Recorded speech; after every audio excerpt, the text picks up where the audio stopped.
Yes. Yeah, as I said, we are getting closer to the end of the course. I mean, at least with respect to the topics that I included in this course. This would be my last class, so given by me. So today we will be talking about time series or sequences, learning from them in different tasks, for solving different tasks. And I want to raise a flag about next Monday. There will be a guest lecture, which historically is super interesting and super appreciated by students. It will be given by, well, now I don't know what is his official title, but previously he was Chief Technical Officer or senior R&D or at a startup, Luleå-based startup called BehavioSec. I don't know if you have heard about it in other contexts, no? BehavioSec. So they were famous for doing behavioral analytics. So building machine learning based models for user authentication. So for that they used humans' way of interacting with devices, like the way how you use mouse, the way how you do browsing, the way how you type. So all these can be used virtually as a fingerprint of yours. And they have this innovative solution that run on the background. For example, when you do authenticate to a bank, I think, well, major banks in Sweden, in Germany for sure, in Switzerland, like in many countries, and we're online. So if their program or the software verifies that you are you, yeah, basically the way how you type a password, for example, or the way how you interact with their website, etc., which is quite interesting. And so they started their business back in 2007 or 9, if some long time ago. And last year they were bought by a very large risk analytics company, international company called LexisNexis. So funny name, but I mean it's a famous company for providing risk analytics solutions. So it's a global company worldwide. So so his name is Tony Lebel. And he will be talking about, well, both life as a startupper and also or engineers in a startup, and specifically, I mean, technically, he will be talking about, or he promised to talk about specifics of putting machine learning algorithms in production, which I think is super interesting. So come and listen, and they also always even being part of large global corporations, so they open for in-house master thesis, which is normally also quite popular among students.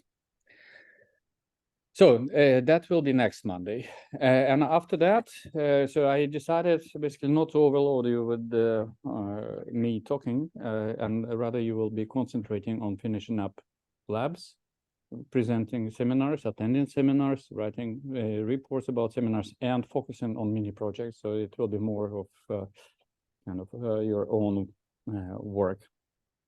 So that's kind of plan for until Christmas and the end of the course, and then we will be living happily ever after. Yes. So today is the last topic I want to bring to your attention. Is the learning from sequences and time series. well, time series is also sequences of some data, but in time. And also, so this topic can be considered from different angles. I decided to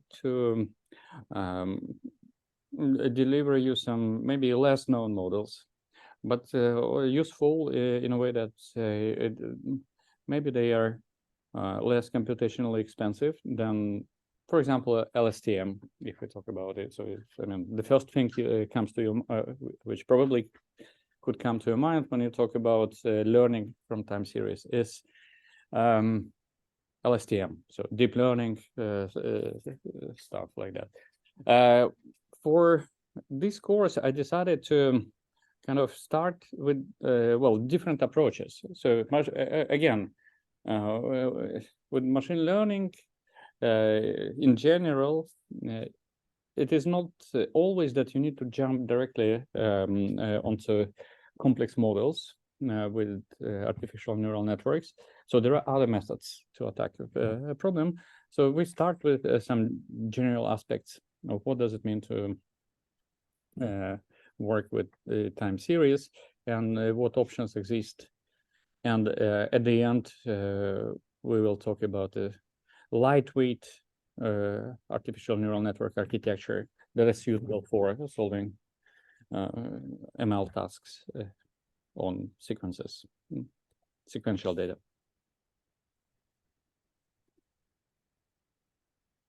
So, but again, so in what follows, we will talk about time series, but now we immediately will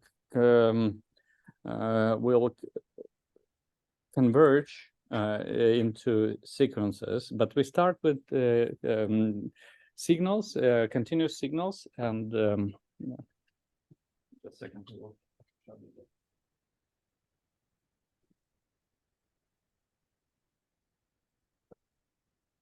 And see how we can work with it. So we have a variable that continuously changing, that is continuously changing with time. So both the variable and the time is a continuous domain, so without interaction. So, but now we want to kind of interface it with the machine learning model. So for this, we do two things. First of all, we do sampling. And well, sampling is important. So I will not go into this signal processing stuff, but I mean, if you know the bandwidth of a signal, so there is a relationship on how often you have to sample. But I mean, if you don't know the bandwidth, so you need to take some assumptions regarding it and sample it appropriately. So you basically discretize time and measure the signal at this point in time. And the second thing you do is quantization. So you instead of letting, well, you can use with the real values, but you also what you can do and what you normally do, you also divide the axis of the variable into a discrete number of levels. And so you do kind of rounding of the value. So you basically discretize signal both along the time and the variable domain.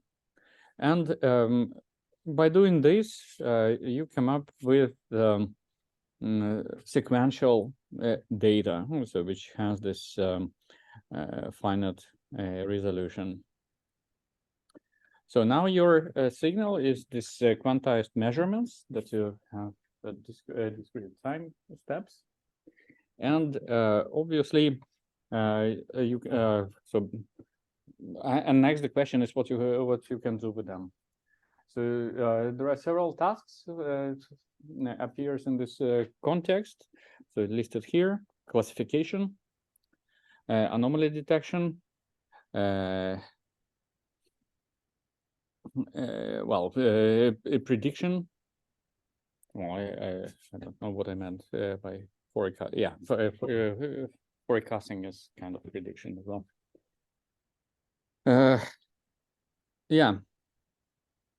So basically, looking at your observation of certain phenomena in time, so you want to tell whether this sequence of measurements corresponds to one of the predefined categories, so classification, whether the next observed value kind of sticks out from the range you observed before, or you just want to say what would be the value after several steps from the current observation.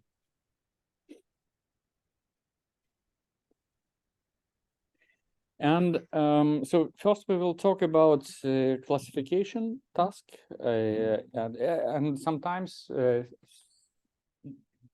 same algorithm, same machine learning algorithm can be used for different purposes. So you, depending on the on how you train it, so you either can use it for predicting, so for regression tasks, or for classification tasks. So so now when I talk about this, well, classification versus prediction, so bear in mind that it can be same algorithm that solve these tasks. So here I listed probably a couple of use cases that let me see what's that I worked with somehow directly or indirectly. So biomedical signals. So that's a very kind of typical domain where analysis of time series is needed for classification purposes. Then intelligent transportation systems, yet another thing. So how to detect events. So I will now tell about all these use cases in some more details connecting to the challenges and available options working on them. Or for example, activity recognition. So depending on, again, different measurements taken from sensors attached to a body. So the task would be to automatically detect whether you're running, sitting, laying down, and so on and so forth.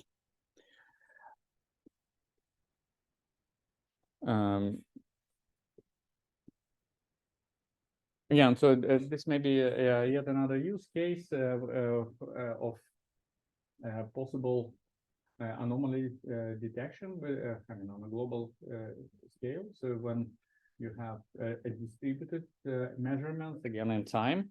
So for example, on a certain plant, and so you want to, by looking at these measurements in time, so you want to decide whether certain combination of parameters correspond to a faulty situation. Yeah, so that was yet another use case I worked with. Two ways to approach working with time series. So first is you try to define features somehow, so based on your observations. And second, so when you cannot either cannot define or the features, or you just want to discover some dependencies which are not captured by predefined features. So in this case, the option is to go for featureless methods. So in other words, based on artificial neural networks.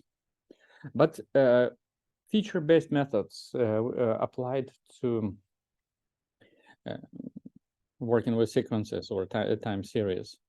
So let's talk about it. So what kind of features? So it means that somehow you need to extract characteristic pattern, extract characteristics of this varying quantity, whatever you observe, in order to, which is kind of significant for definition of a certain category or a class.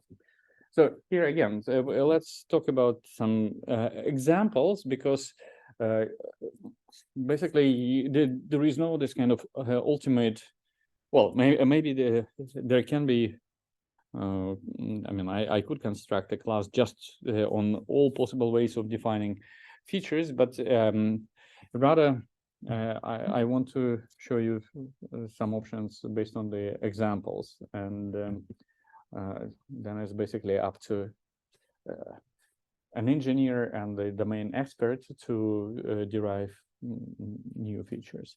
So first example, so that was a project we ran for very, very long time ago, and at that time I even so my research focus was more on telecommunications part of the problem.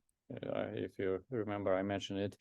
So the idea was to make smart roads, and we had this company, Danish company, developing so-called smart markings. So this road markings. So whenever you see, I mean, an example of smart markings would be some,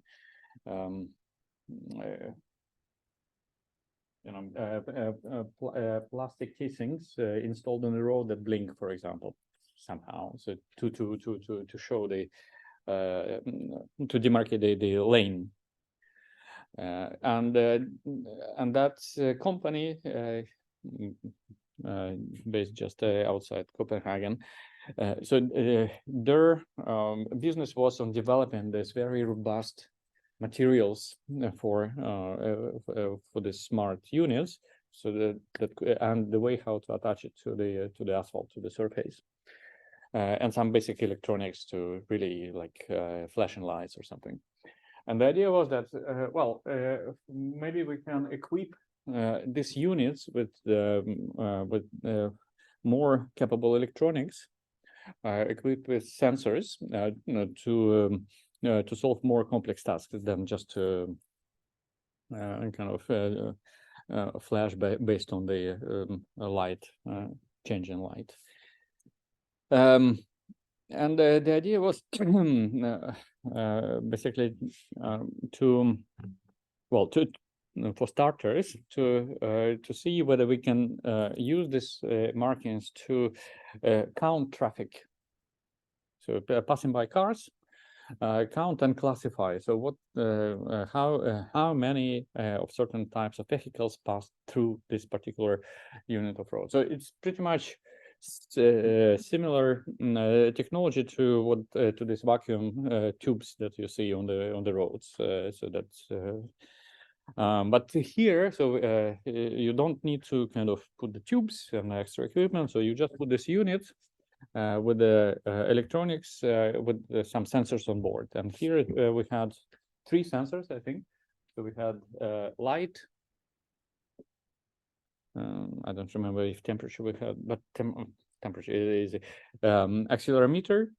So the one that basically determines the position of a device, and a magnetometer. So it changes detects the changes in the magnetic field.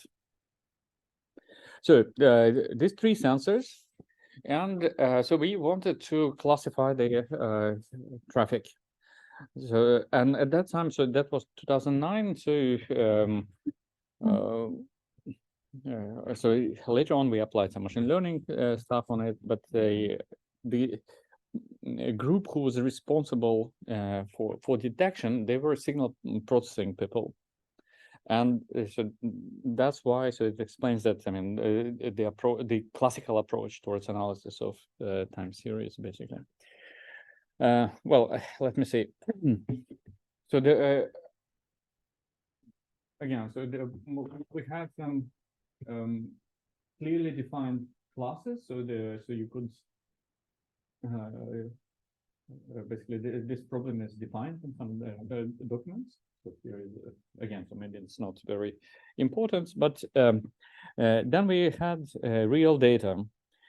So we wanted to classify basically into this number of classes, like light motor vehicles, heavy motor vehicles, and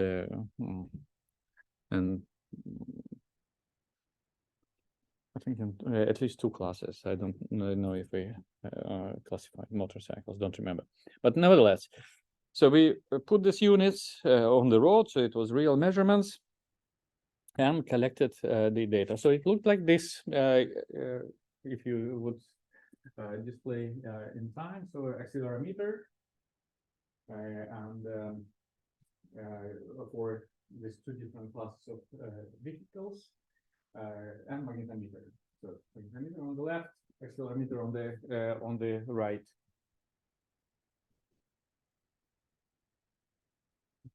Wait a second, just to be sure. Yes, I do share.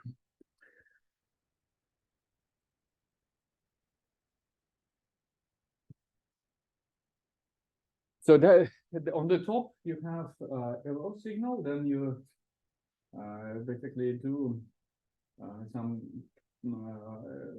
filtering. So you extract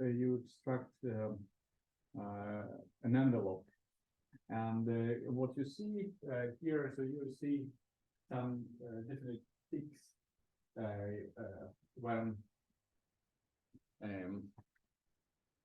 a vehicle is passing by this unit. So basically, one peak corresponds to the front axle, and the second peak corresponds to the back axle.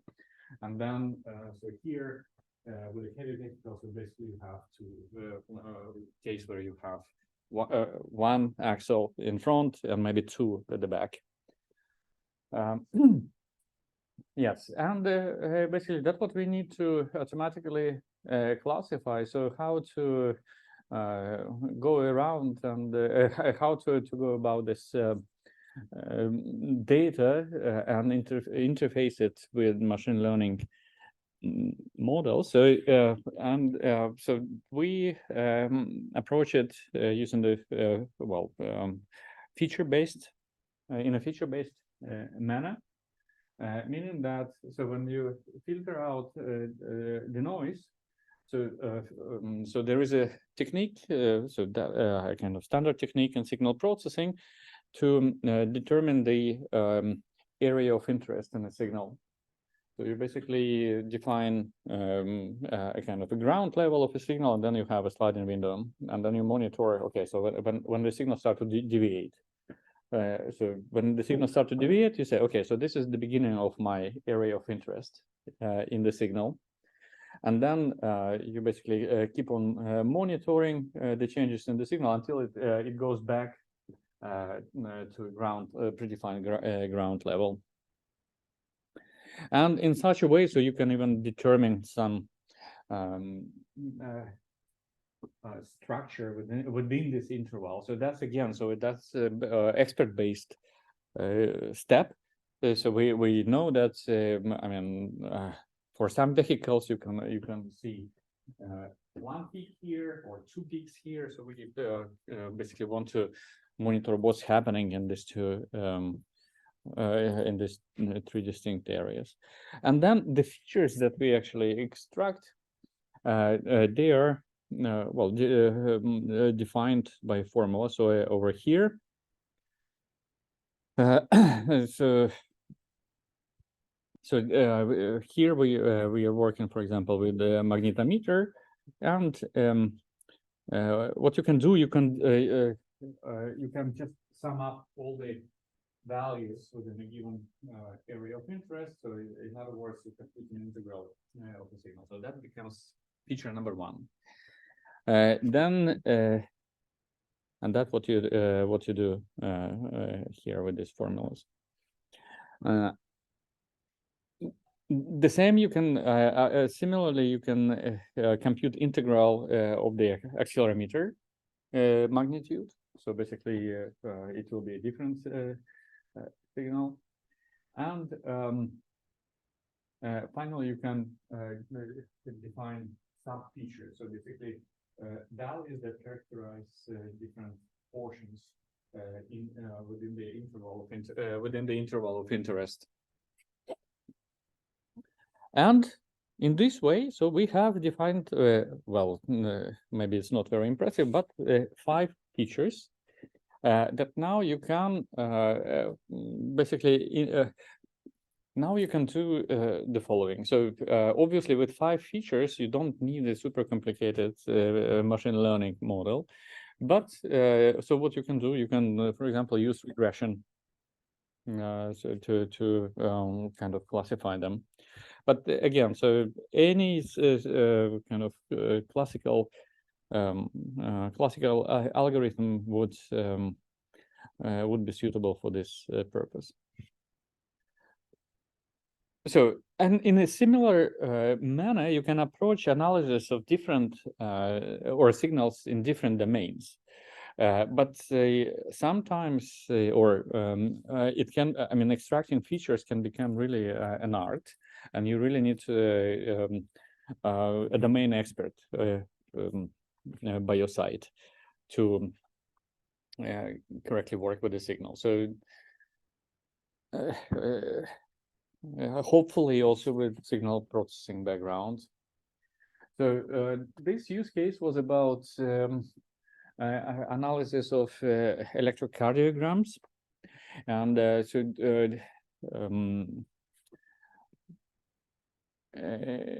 there is a challenge. So it's happening every year. So they have different problems for classification, different heart diseases or diseases of cardiovascular system. And so at that time, so it was 5-6 years ago, we worked with a challenge of classification of different types of arrhythmia based on short ECG recordings. So you know ECG, so you get the measurements with the electrodes. So you have your heartbeats in this very form, and but then I would say there is a whole science on how to extract features based on that, because I mean, so again, so the expert knowledge here is about understanding that I mean there is a repeating pattern which actually changes form under different diseases. So this PQRST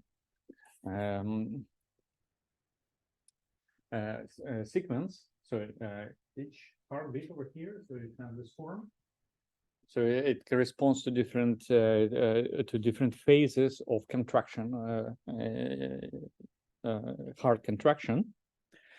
And so you have recordings for, I think, 30 seconds of recording, and you want to determine.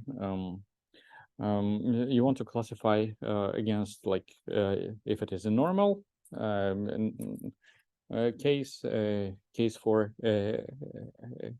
arrhythmia, and or it's kind of noise. Yes. And then what you do, again, so that is probably pretty much standard for signal processing people, but maybe less evident to us. But again, and saying that, so my message is, if you work with raw data, or if you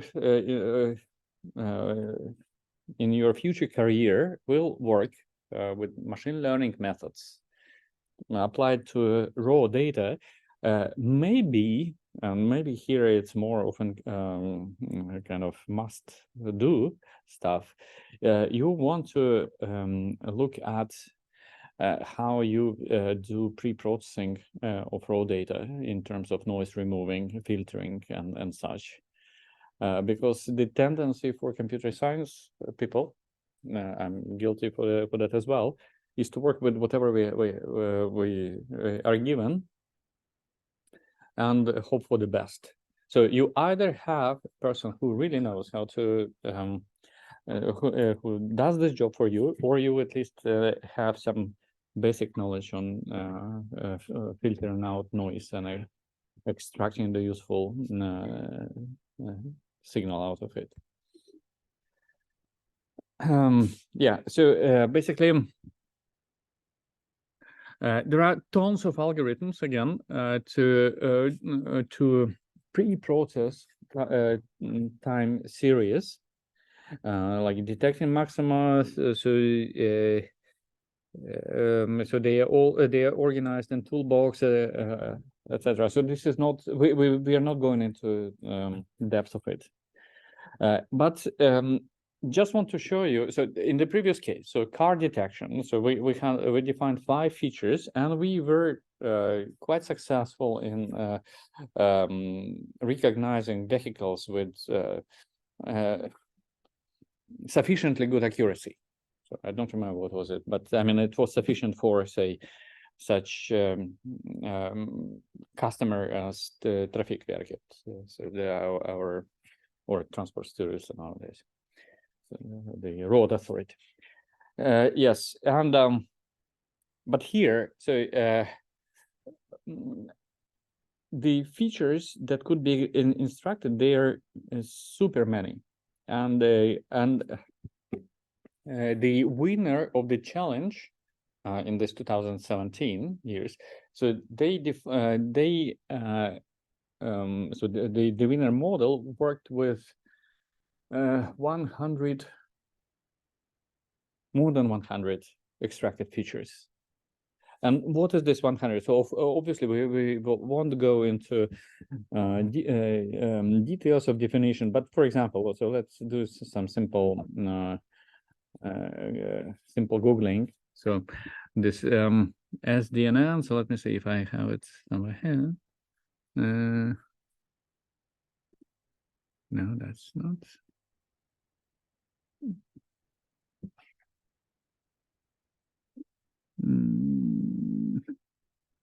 Yes, I think it's this one.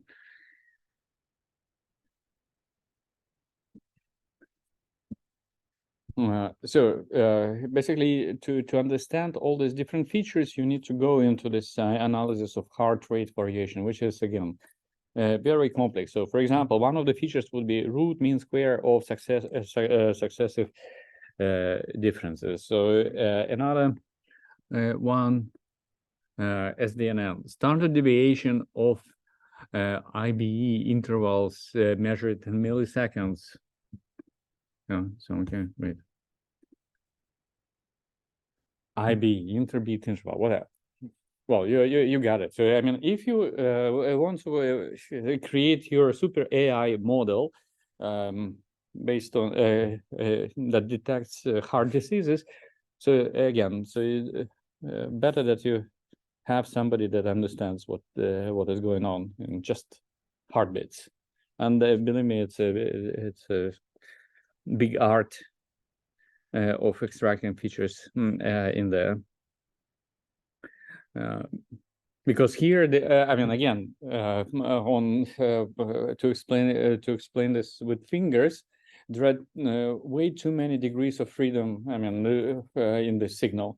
So this shape of PQRST complex can vary. I mean, on individual level, on the global. So then variations between these complexes can vary, and so on and so forth.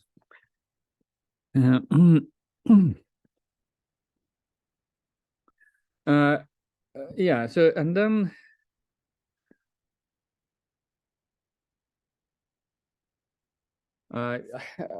Yes. Is there a way to normalize the signals? Yeah. I mean, that's part of pre-processing. So you do normalization, and it's still very low. Yeah. Sure. Okay. Yeah. I mean that what determines the particular disease. So every disease has a signature of distortion from the normal pattern. So all normals they are pretty much standard. So so if you normalize, so it's like very well. But there are also even well, again, so I don't have a slide on this, but even graphical approaches to analysis of time series. So you can. So let me see if I can Google for it immediately.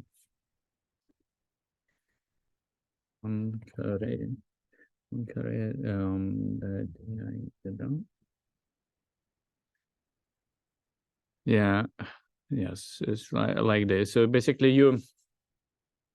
you plot the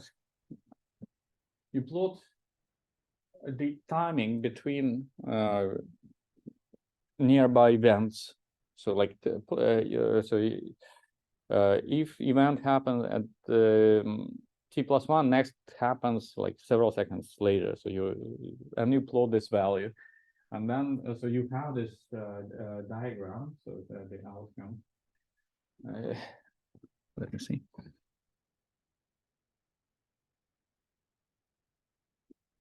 And then again, so that would this diagram would capture that, for example, different phases in heartbeats. So most of the phases are regular. I mean, you have regular beats, and some phases you have after a single beat you wait for. I mean, maybe there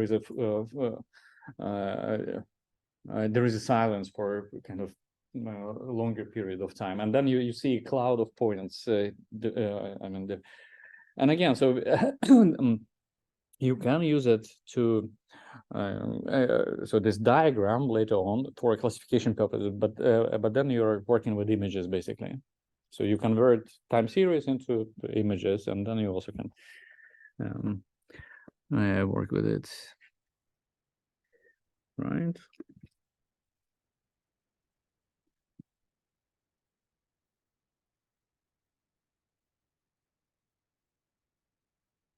Then there are obviously since we are talking about feature-based methods, then of course you can define as many features as statistics gives you possibilities, but then maybe not all features are significant. So there are techniques to reduce the number of features for practical usage, because again, there could be so depending on the use case or the target application. So you might be interested in a very compact model that takes only a few features. The model is very small and they work in real time, for example, to give first indication. So if you're interested in kind of possible ways to approach such problems, there are two publications from my group which talk about this. So the second one, so it was the work done by master students. Again, when was it? Back in 2018, on reducing the number of features and understanding how you can build a minimalistic model which is suitable for, let's say, even wearable devices. While the second one, so it's more of a comprehensive analysis. So I mean, so different ways to define features. So if you want to have a good overview, so please have a look there.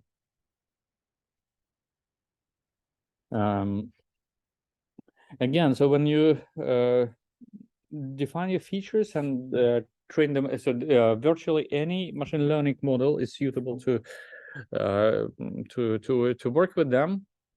So you can even apply this self-organizing maps for kind of visual understanding. So how different outcomes of your machine learning model exist topologically.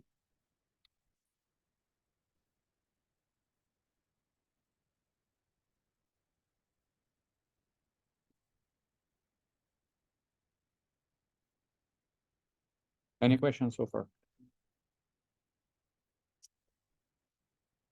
But let's talk about a general approach to a general approach to work with task to prediction tasks. So not classifications, but rather prediction to begin with. Then later on, I will comment on how to transition to classification formulation.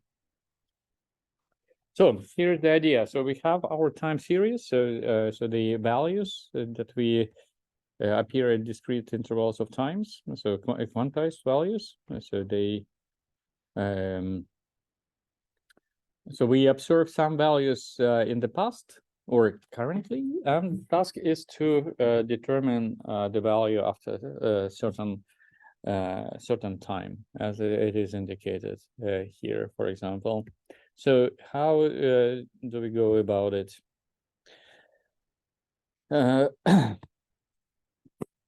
First, the training procedure. So we want to analyze a portion of signal, and based on this portion of signal, we want to build a predictive model.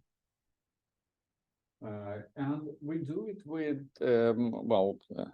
using a sliding window approach. I guess it's kind of self-explanatory. What does it mean? So we define an interval of data, a portion of data. So this and this the size of this portion is fixed. So we call it window, and we slide this window along our data array, and based on this window, so we build a predictor.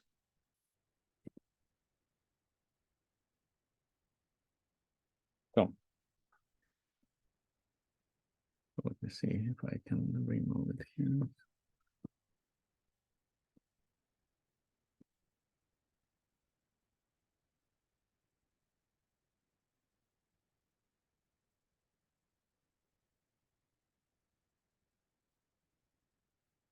So this is the way how you get your training data.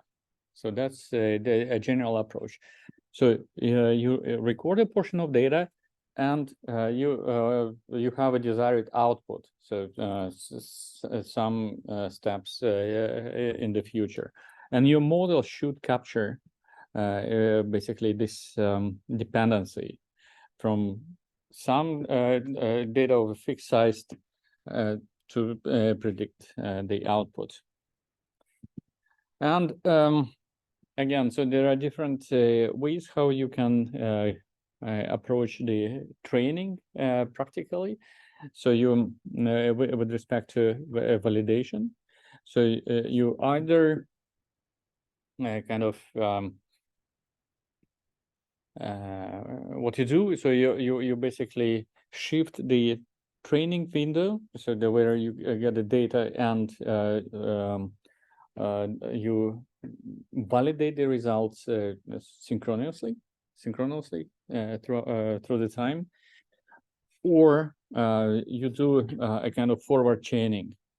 So you and this is more time consuming, as you see, because you're so you basically incorporate more and more new data into model, and to validate the output. So a little bit about definition. So let's talk about time lag and time horizon. So here we have a sample data, which is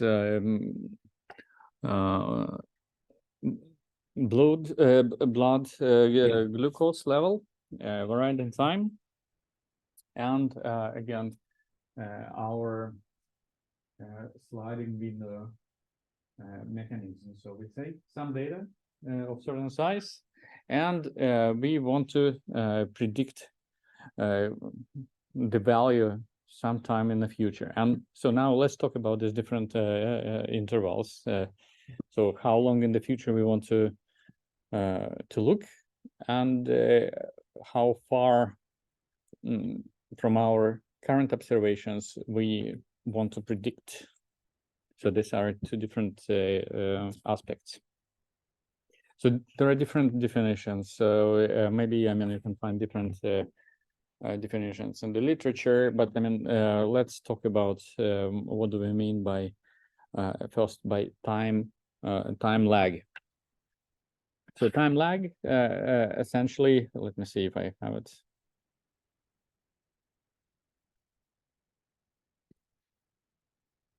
No. No, time lag, I think we still can define here. When talking about time lag, we talk about the interval of time from the end of our current observations until the time when we start to do predictions. So in this case, so this is parameter h, which is 6. And so again, this decision on how large value for time lag to take, so it's really depends on the use case at hand. So if you have a periodic signal or not periodic signal, so all these values they affect. So it's only, I mean, so this is a hyperparameter for your model, and so it should be kind of either selected based on some knowledge, previous knowledge or expert knowledge of the domain, or as part of the training procedure, so whatever predicts best.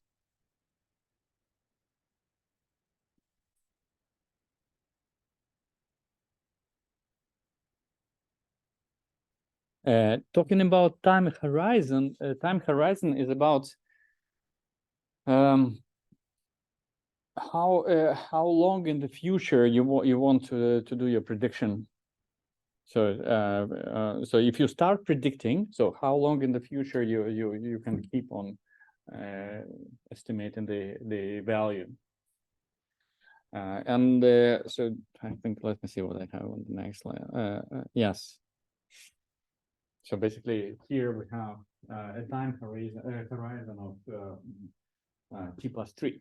So if you from a given moment in time, so you want to predict up to 3 steps ahead. And there are a couple of approaches you can use in this respect. So depending on what kind of computational capabilities you have.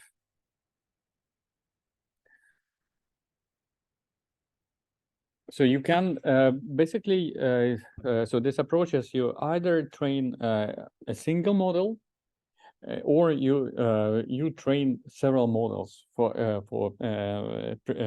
doing this prediction. So the first model comes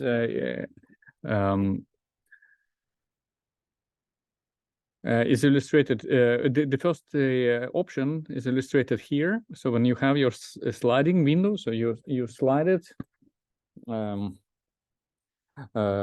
slide it through the available training data, and train to predict a step t+1. So from the end of the window until so next time step. And then you reach basically the end of your training data. So what to do? So if you so basically, if you just have your time horizon of 1, so I mean that's what your first model will do. But if you want to extend the model, so to basically look further beyond this horizon, so you probably want to include even the predicted data into your training model. So you're so again, so this is the case when your data takes ends here. The problem with this approach is, as you see, is the error accumulation. So if you happen to predict to make an erroneous prediction here, so have some error, then incorporating erroneous state would also propagate to your future occasions, to the future predictions. Sorry. And to mitigate this effect, so what you can do, you can basically include this or extend the time horizon by training several models. So, playing with the time lag. So you use data in your sliding window to in one model to predict T+1 step, and then T+2, T+3, so depending on how many resources you have. And in this case, so you probably solve the issue with the error propagation, but by the cost of increasing complexity. Maybe we take leg stretching pause now, and then we talk about some, again, practical case. So when you have new data available after the training mode.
Okay, ich habe das nicht verstanden, was sagen wir.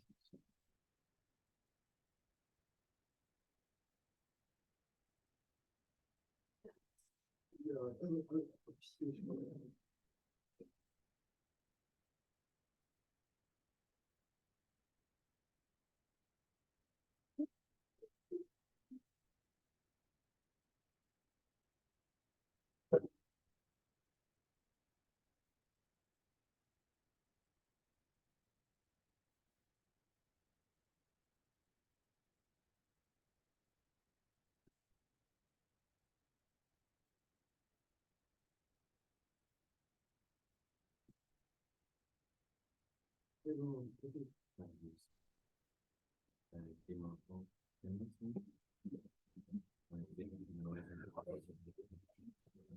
ich meine, also ich verstehe, ist da nicht so ein Titel oder eine Rede?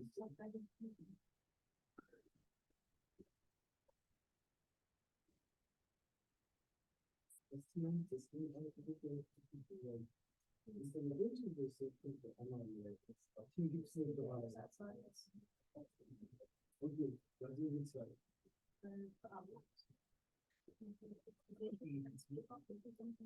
Ja, genau, das ist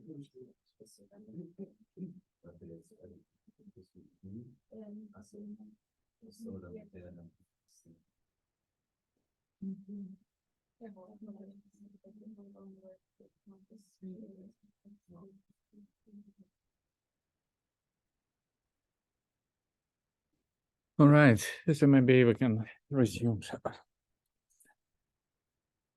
I stretched myself. All right, maybe I can turn this question to you. So imagine a scenario. So I mean, in academic environment, we are happy working with kind of stable data sets. So we download our data sets from UCI or whatever repository. So it has fixed size, and we hopefully, again, at least after this course, we before building a model, we split it into training, validation, but then again, so we build a model, compute the performance metric, accuracy, whatever, and we are done, happy.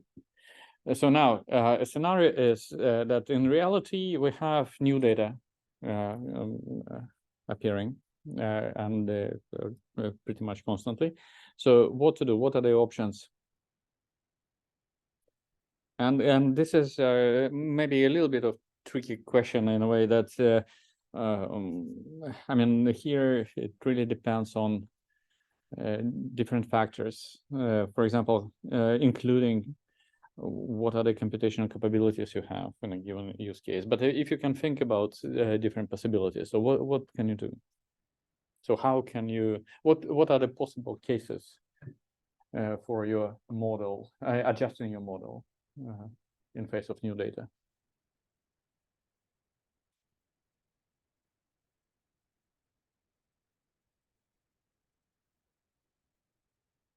So one of the biggest pros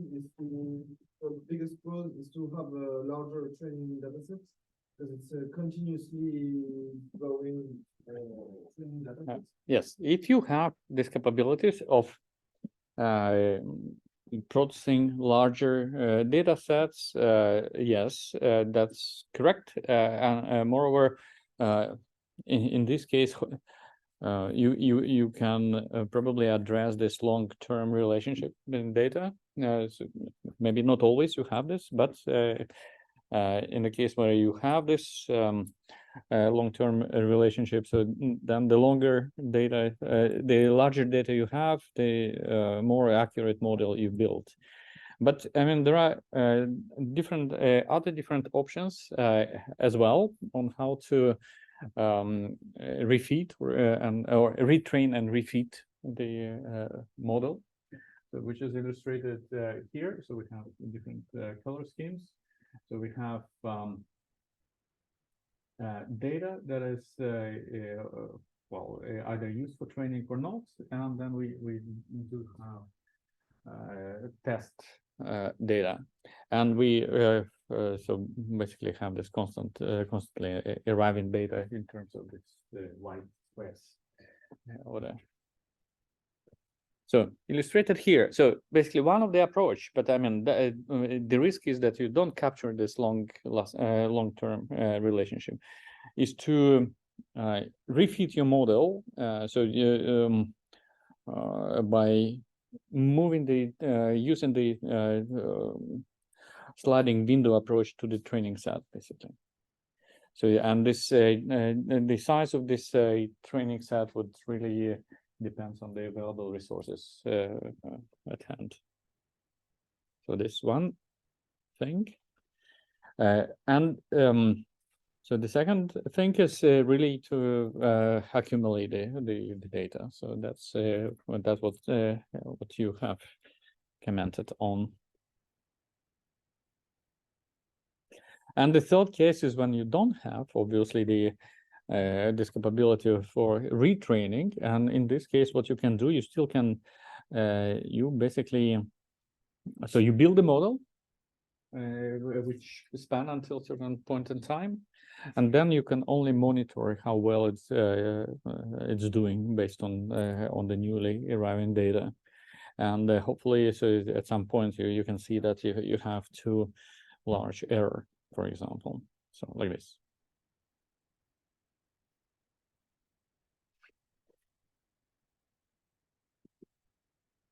Next, But connected to the previous case and in general about evaluation of model performance.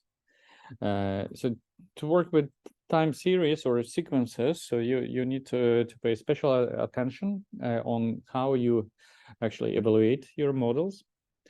And one of the pitfalls probably is, and I mean, so that many beginners, but even like PhD students even suffer from this, is to remain on this kind of graphical representation. So you have your training data, you build a model, you start to start predicting it. So you plot prediction versus the validation set. So the blue line is a prediction, red is well, your data, and then you say, it looks good. Cool. So we are happy. But this is a wrong approach, obviously, by several reasons. First, well, obviously it's it's not quantitative at all. And secondly, so the problems can appear if you look closer at your data. So if you kind of zoom in, and then some. So I can maybe jump over here. So if you would zoom in into some area, then you see that something bad is happening, so that your model is actually not good at all. But again, how to capture this? How to evaluate the quality of your model? So quantitatively. Well, you can use tools from statistics in the first place to decide on the quality of your predictions. So one kind of straightforward measure is a R-square metric. So the error of prediction from the actual value, and so R-square is computed as by this formula 1 minus sum of squared errors. So that so you basically plot a real value versus predicted value. So and if kind of your model is accurate, so it should coincide. Any deviation is kind of contributes to an error. So you square it, sum it. 1 minus is a R-square metric measure. Many other error metrics exist, depending on what kind of behavior you want to capture or how you want to interpret your model, so to say. I think so there is a good blog or tutorial about possible error metrics here, so you can access it online. So the taxonomy is presented here. So we have like scale dependent, percentage error metrics, relative error metrics, scale free error metrics, like this. So I will not go into tiny details of each class, just some high level overview.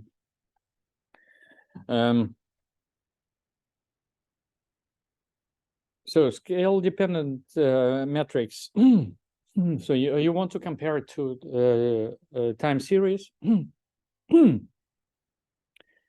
And so you can compute mean absolute error or mean squared error. So basically counting the deviation between the two observations, absolute deviation, absolute difference between two observations, and taking a minimum. So this mean squared error, so it's if you remember our discussion even about the distances, so the higher power you have here, so the more reactive it becomes to large deviations. So basically here, this mean square error, so it's one of the ways to detect larger deviations, like when you have, for example, outlier detection. Root mean square error is well, it's kind of normalization of the previous one, so it maintains the scale they measure. Whenever you need a percentage again, so I don't know what example to use here, but basically you want to interpret percentile deviation, a percentile difference of two time series between two time series, again for explainability purposes. And so you can use this mean absolute percentage error. And the problem is you have to be careful with the values on your time series. So obviously, if you have values close to 0 or very large values, so this measure kind of either becomes undefined or close to 0. Once again, so now we come to this point. So in addition, what you can use again, so you can use other statistical methods to, especially in the prediction task, so to see the quality, to decide on the quality of your prediction. So, for example, what's wrong with this case? So, I mean, is it a good prediction model or a bad? Form itself is true, but it's shifted. Yeah, and what does it mean? It basically it predicts whatever it sees on the previous steps. It say, okay, it will be on the next step. So it's I mean, whatever you see step -1, so it will be. So that's a bad model. So it's not. I mean, it's a valid predictor. So I mean, it's one of the classical ways for data analytics. So you know, like the weather will be the weather tomorrow will be same as today. So that's the best prediction ever. But it badly captures the phenomena, the deviation in time. But and this is exactly the case. So what you want here, you want to see whether there are strong correlations to the observed data, whether you're kind of you overfeed or underfeed with your model. So in this case, you can use cross correlation to see that, okay, so that your prediction I mean, is exactly the same as the time step at certain time lags. But again, I'm not it's not the goal for me to give you full spectrum of tools. It's rather to make you aware about pitfalls and kind of read about best practices or master your own way of working with time series.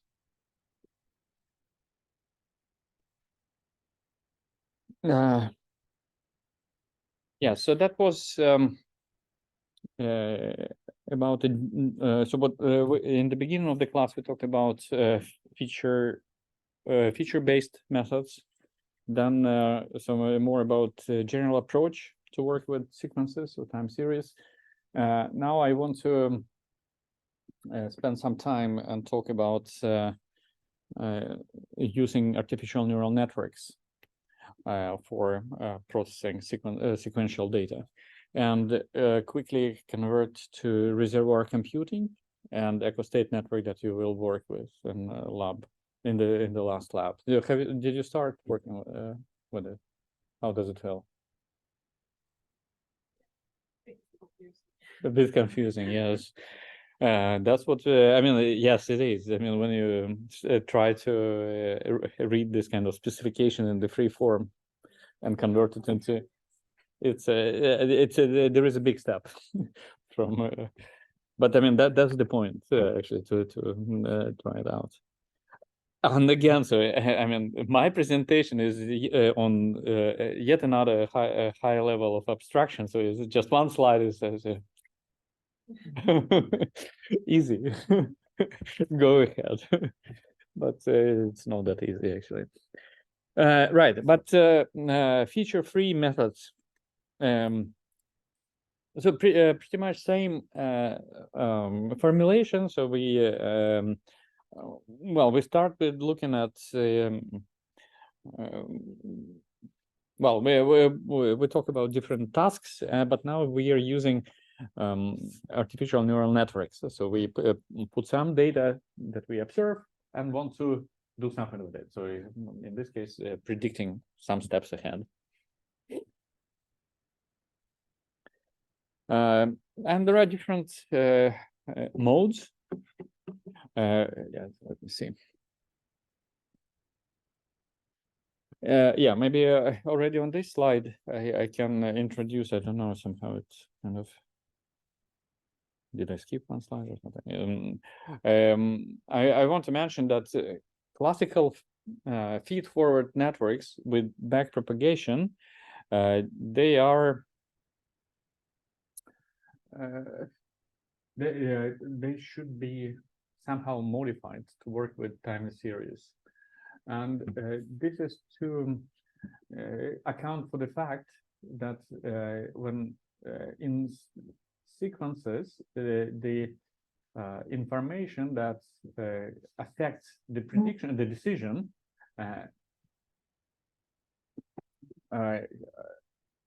actually, well, can happen at different intervals of time. So you need some kind of state in the network that takes into account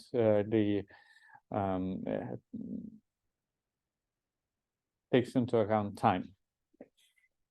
And this state is maintained through kind of making connections, neural connections to themselves. So basically making a neuron kind of a memory cell. And there are different approaches towards particular architectures. So some of them are more complex, like, for example, this long short term memories, LSTMs. There are simpler approaches, the cyclostate networks, but the idea is pretty much same. So we need to kind of keep a state within the neural networks of what happened sometimes in the past. And now we are talking about different training approaches of neural networks. So depending on the task. So for example, you one-to-one, one-to-many, but so talking about sequences. So these are pretty much kind of classical neural nets can do as well. So we have sequences, sequential output. In this category, we have sequential input, which correspond to a certain category. So this is a classical, typical classification task. So you observe, you have some observations, which altogether result in one category. And prediction. So many you input sequence. You input sequence to a neural network, and as a result, you also have a sequential data at the output. And so the second case also I mean, can be of two types. So either your output is shifted 10 times. So in this case, we talk about this regression, or we train synchronously. So like in video frame classification task. Yes, that's what I have mentioned before. So we need a loop So if we have our computational element or neuron that kind of changes the state depending on the input, so we want to create a loop so that we keep the information of the previous values which was input to it. So, and this is the main deviation from feed-forward neural network, where we don't have this connection. So they are the only type of connection we have is from input to the output. And mathematically, so the general formulation again. So we, I mean, the model for this graphical representation is as follows. So we have some function, again, non-linear function, which takes a null state and incorporates a new state into the computation of the activation of the specific unit. So now, so this is the general formulation. So concrete realizations can be of different complexities. So even so, in the simplest case, so this loop can be implemented as kind of stacking classical neurons. So you basically roll out your sequence into and have a classical feed-forward network that you train using backprop. However, I mean, there are some difficulties in training such networks. You can really incorporate extra memory functionality, like an LSTM that remembers certain states some steps back.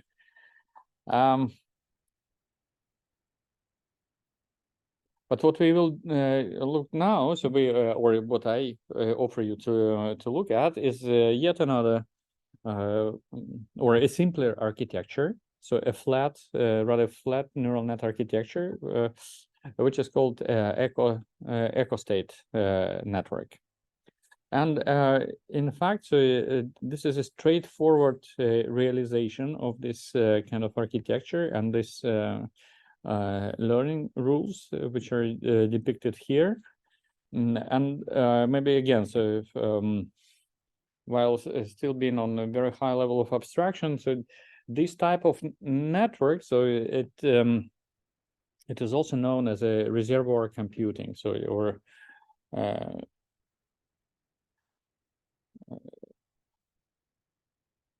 yeah, so basically you have a computing substrate, and you observe statistical changes in its structure. So this is the kind of high level idea. So you so this if you want to kind of read more about it, so there is a biological analysis of such systems. So you can find some well, biological systems and even artificially made and materials that have this property. So they basically this substrate.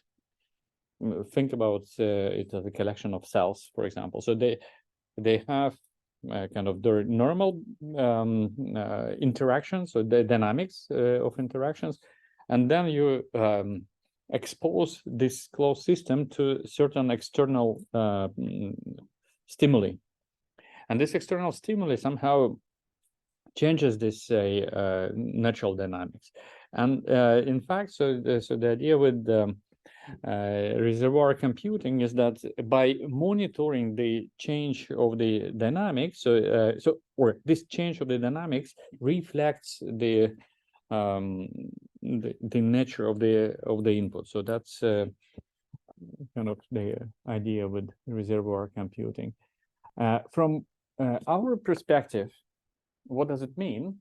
And that would be the main deviation, for example, from multi-layer perceptron, where you would learn the weights between the neurons. So here, the main deviation is that you don't learn the weights between neurons. So you have some connections. So you have population of neurons that are connected to each other, to themselves, in certain randomly initialized manner. You interface your input, so at certain time steps, and you record the change of the state. So you don't kind of adjust the weights. You just so your input results in a state change in this. So basically, weight change in this network in a certain pattern. So if, which I'll show you next time. And basically, you observe these changes of this state of neural population through time, and then really it depends what you want to do with it. So you can so if you have a prediction task, so you put into correspondence the state of the network at each moment in time to a particular or to the predicted value, to the target predicted value. Another alternative is that you kind of monitor the state of time. So you input your sequence, one value after another for a certain time, and then you record a kind of the final state of this neural population, and then you use this final state to put into correspondence to put a certain category into correspondence. So that would be your classification task.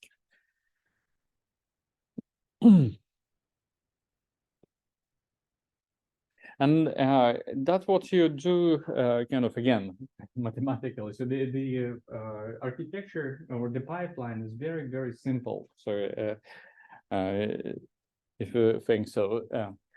So in this central bubble, so you have your neural network. So it's a single layer. Well, actually, yeah, it's a single layer neural network. It is recurrent in a way that neurons are connected not only to their neighbors, but there are loops.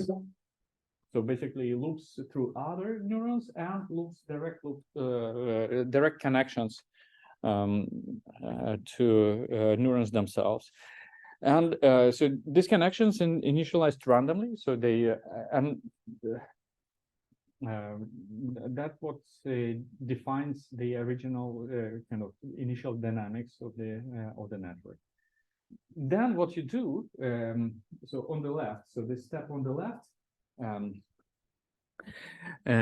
here you what you do, you want to interface your sequential data with this number of neurons. So say that you have, say, 100 neurons. So you can you initialize 100 neurons, you interconnect them. So the interconnection is defined by matrix of weights. So you basically, I mean, you interpret it like neuron 1 is connected to neuron 2 with this weight, etc., etc. But you want to interface your input, and you do it with a projection. So that's a kind of expansion of dimensionality, if you wish. So so this W in is your expansion matrix. So depending on how many inputs you have, so in general case, you may have not a single time series, but 2 time series going into your system on which you want to predict. And the only thing you do here, you do a projection just to match the dimensionality of your input to your neural network. And then optionally, this is optionally, so you also can include so the output, so what you want to have as an output, also into this, but I mean, this already complication. So you can be happy here. So basically, so this is your previous step state of this neural network, and you ask your new inputs and apply non-linearity. But then what you do here, so you record the step. So this X over here, so each row is the state of neurons. So after you kind of after each interaction with the input. So this is your state in time, and then you can this is your training data basically, and the training happened here in a very simple way. So you apply regression here. So it's basically you try to fit. This is your data X. You have Y vector of the output. So it's either categories or prediction on the next step. And you do regression to learn a matrix that maps the state of the network into concrete number. Easy.